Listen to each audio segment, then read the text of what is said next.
I don't know what it is about vintage CRT TVs, but they just follow me home like lost dogs. And they're big and they're bulky and I need to do something with them. Hey guys, it's Chris from the Ultimate Recycler.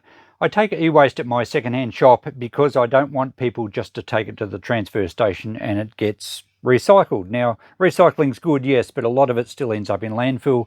We are much better to keep them in circulation if we can.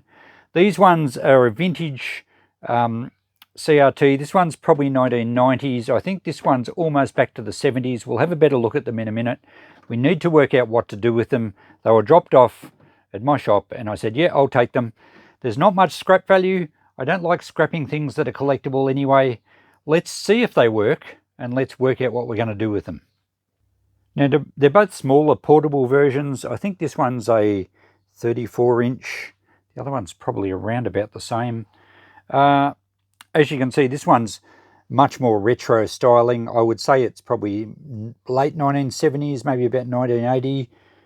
Push buttons. Someone's obviously had tape over here to indicate what channel they were on or something.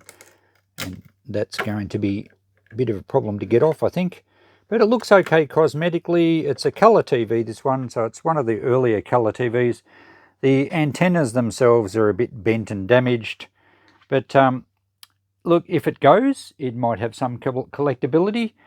The sharp one here, I would say, is 1990s or so. I just noticed it has got a crack in the frame there. That's a shame. Otherwise, it appears to be in pretty good condition. Now, you will hear people say, and you'll see advertised on Facebook, that these retro CRT TVs are worth a fortune to retro gamers that love to play their old school games on these. I believe the CRTs do have advantages for the old gaming systems. I think they actually are something to do with the refresh rate on the screen is much better than modern LCD TVs. If you know a bit more about that, please leave a comment below. My job here really now is to work out what to do with them. There's really hardly any value in scrap metal.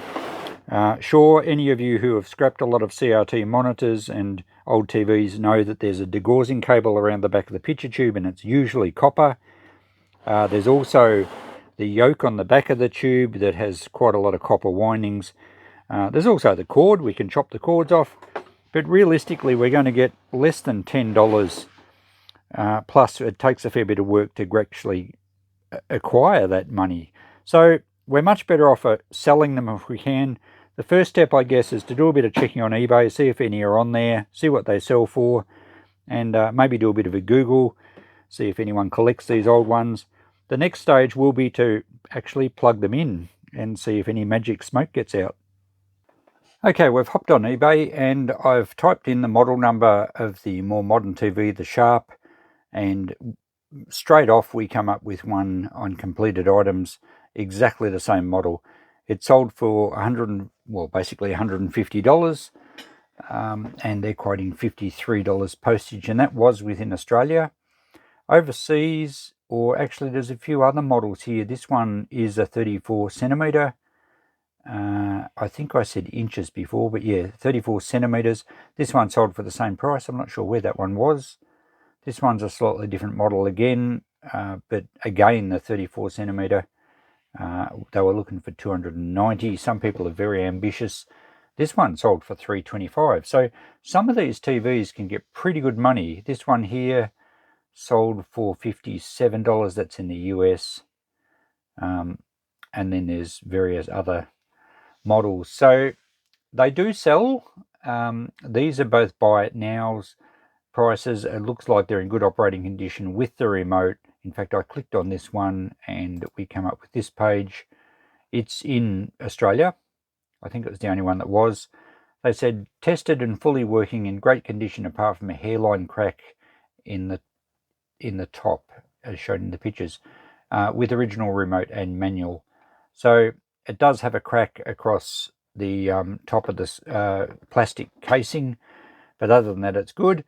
I think that's probably more than what it's worth, but people go fishing on eBay all the time, and you do often reel in a fish. I think a lot of people get caught up in the hype of retro gaming. But look, given that at that much money, if ours works okay, we can certainly put it in the shop for, well, at least half that and be fairly confident that it will sell, because we don't have a remote and it has got a little bit more damage. So that's enough information on that one. The older one, all I found for that model was the owner's handbook or manual. Now, it did say 1979, so my dates were pretty good there. Couldn't find any other TVs even close. Tried worldwide, tried completed items, tried a few different search criteria. I tried also searching for a more general term like 70s retro TV. I tried portable TV. I came up with quite a few sales. This one's bright orange, and an orange TV is always going to sell well. But even the more plain ones, these are in the US again, but some of them made pretty good money. So, in fact, all of these sold. Not one actually remained unsold. So there's certainly a market for these vintage CRT TVs. I think some people, though, get a bit too ambitious, and if we go to current listings, we will see there's some big prices asked, and quite often, you know, that's nice in a bright red, but $400, it has got 22 watches, but maybe 21 of those people have one the same and want to see if it's going to sell. So there you go. Well, we've learned a little bit. We didn't find anything else, though, about this Toshiba other than you can get a manual for it. I think it comes down to just testing it and see if it works, and pretty well just have a bit of a stab at a price. I don't think it's going to be hugely valuable, but next stage anyway is to plug them in and see what happens. So now we come to the time to power up these babies and see if they're going to work. I've just checked the cord to make sure there's no issues. And I've got it hooked up through my portable appliance tester. So we'll turn it on and see if we have any life. The on-off switch is there. I hear a bit of crackling. That's a good sign. Is the screen going to come to life? Oh, there we go. Hopefully we haven't got too much bad strobing. I've put the camera a fair way away. I'm seeing a beautiful snow pattern, and now it's turned to blue. I'm looking at the camera and you do see a bit of flickering, but we don't see that in real life. Looks pretty good. Do we have a volume control? Channel. Let's go to a AV, AV1, AV2, back to a channel. Volume shows up there, so I think it's in good working order. We have an AV input, so let's put a DVD player on it and see if it works. I did have a look at the shop, and I don't have any old remotes for these Sharp TVs, which is a bit disappointing because I've got a lot of remotes there in a box. Anyway, we'll see if we can get a picture and noise from a DVD player. Okay, the strobing's playing up again, so let's try and go to the AV setting. I have the DVD player plugged in. There we go. Now, we shouldn't have too much strobing there, I hope. Let's put a DVD in and make sure we have sound and a reasonable quality picture. I don't have a remote for this DVD player. Here we go. We have quite a nice picture. Still strobing a bit on the camera. Do we have noise? Not hearing anything yet, but then it may not be playing any noise at the start of the DVD. There we go. Excellent. We'll push play. And I think this TV looks to be in pretty good working condition.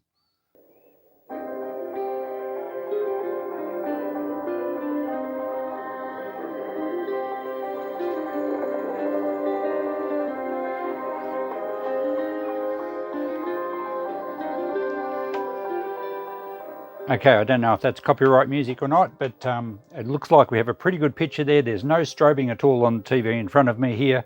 Sound is okay. I mean, it's probably only a cheap speaker. It appears to be in excellent working condition. That's great. Now for this old girl. Now, I'm going to plug it into my appliance tester. I learnt in a recent video I did on TVs from some of you guys that a dim bulb tester is no good when testing CRT TVs because they draw a lot of current on the initial startup. I think it was to energize the degaussing cable, and so a dim bulb tester doesn't really work because it draws super amounts of current first up. So just going through the appliance tester, I'm not sure if I maybe should use a variac and bring the power up slowly. I guess the appliance tester is still going to give it the full voltage straight up, and if we've got any capacitors that are getting a bit aged and they they might just blow their tops instantly, in which case we'll get a lot of smoke. But I guess if we were going to do that, well, there's the capacitors are, even if we bring the voltage up slowly, they're not going to last anyway, so I guess it doesn't make a lot of difference. This way it could be a little bit more spectacular. All right, our appliance test is plugged in. I haven't hooked up anything else yet. We'll just power it up and see what happens. So we'll turn that on, and we shall pull on, push off. So this is our on switch. Oh, little noise from the speaker. We have a light on channel 1. No smoke at this stage. Is the screen going to come to life?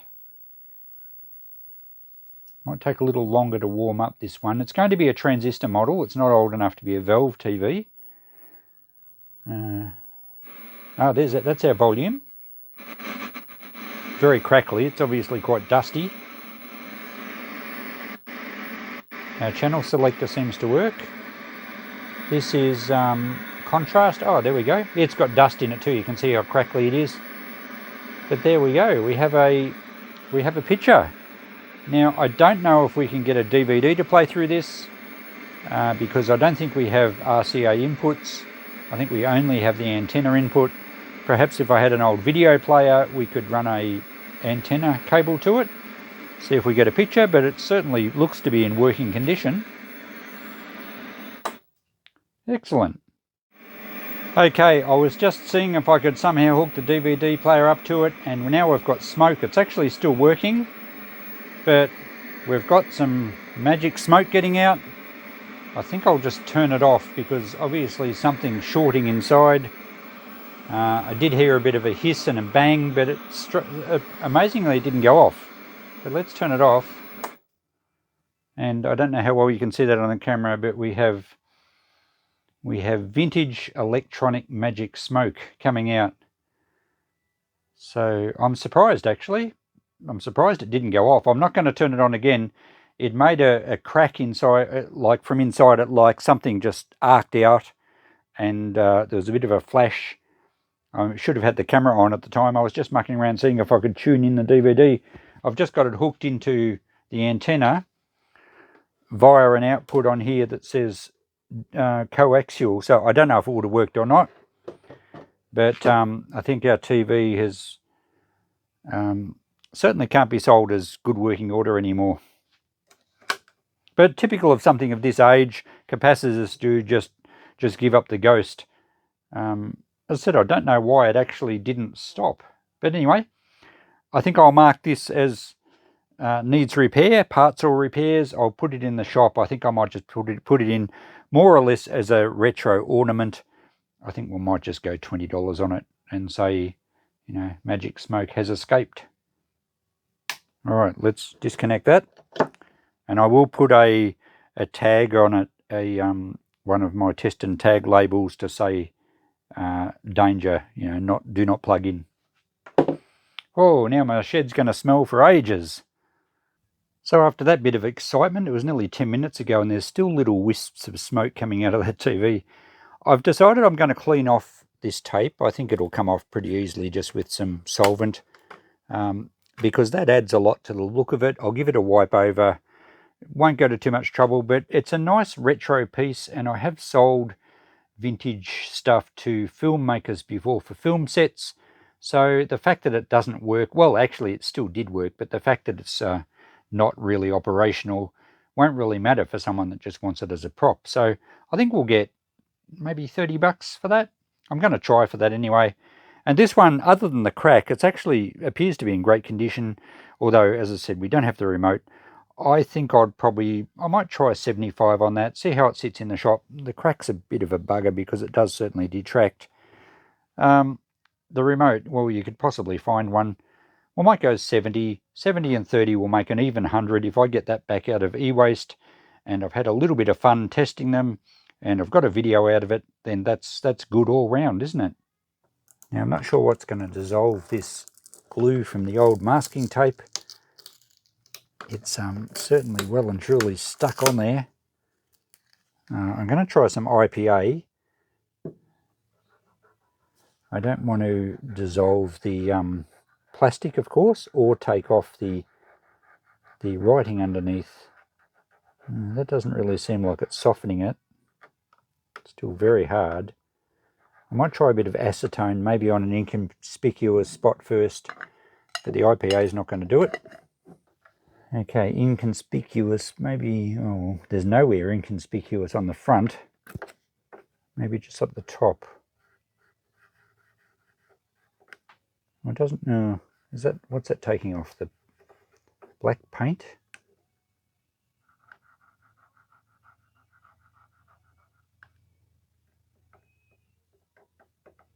Oh, I think that softens it.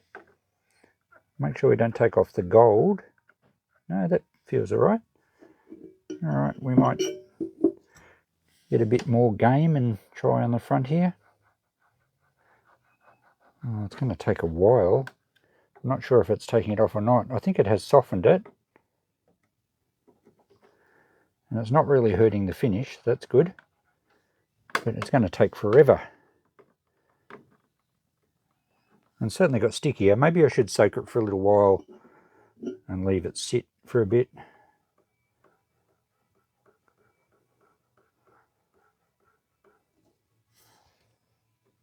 Yeah, it does soften it. I can feel it being stickier. But it is going to take a lot of effort. I don't know that it's worth it. Well, I guess we can peel all the loosish bits off. It'll look a little bit better. I might try a couple of other solvents carefully. So I read once that tropical strength AeroGuard is really good for taking certain paints off. And I thought, well, okay, interesting. I'll try it carefully. It did seem to take it off, and I got a little bit on the print, and it almost took the print straight off. So, oops, shouldn't have done that. I won't be using that anymore. It has mucked it up a little bit, but I don't know that we're going to get this off very easily anyway. So I won't use this anymore. We'll try something else carefully.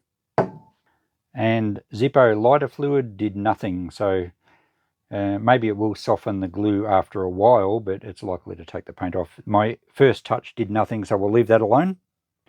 Okay, mineral turpentine seems to work, but I think I'll have to be very careful around the print as well. But it did seem to take it off fairly quickly. So, I don't know, it's probably still not worth the effort, but it would look so much better with the tape gone. Leave it with me for a bit. I'll see if I can make it look a bit better. So the terps worked really well. It didn't really affect the print. Certainly, though, the attempt with the AeroGuard did. So I'm a bit disappointed with myself there. It did say black stripe touch tuning. But I guess as far as a vintage looking TV, it really doesn't affect it very much. I'm just going to use a little bit of Brasso on the top just to take off those rough patches. It'll just polish it a little bit. It actually looks quite presentable now, so I could even polish the rest of that off and no one would probably ever even know. But I'll leave it as it is. So there we go. A little bit more of a clean up. I'll give this one a wipe over as well, and I can put them in the shop. And there we go, all cleaned up, ready for the shop. I'm pleased that these aren't going to hang around, so we'll get them off to the shop on Friday when I'm open again, and hopefully they'll sell. $100 return from some e-waste, maybe, maybe not, but one thing's for sure, I'll get more than $10 or $20, well, probably only $10 for scrap, and I don't have to do anything because they're cleaned up and ready to go. It's always fun doing TVs. I like testing them. Sometimes I'll delve into the repair side of them. I wouldn't on the older one just because I don't think there's enough value there for it. Some of the more modern ones, particularly the Sony Trinitrons, are probably worth trying to get going if they're not working because they are quite sought after. So these weren't out of my emergency storage shed. These were just dropped off for e-waste. Hopefully we can find a happy collector for them. And I do have more TVs to go in the shed next door, and we'll do the same sort of process. We'll check them out. We'll do some research online. We'll see if we can establish some values. We'll test them. Sometimes there's a bit of fun with some smoke. Sometimes we're pleasantly surprised. Occasionally, I might just scrap something. That's my format anyway. Thanks for watching, guys. I'll catch you in the next video. Bye for now.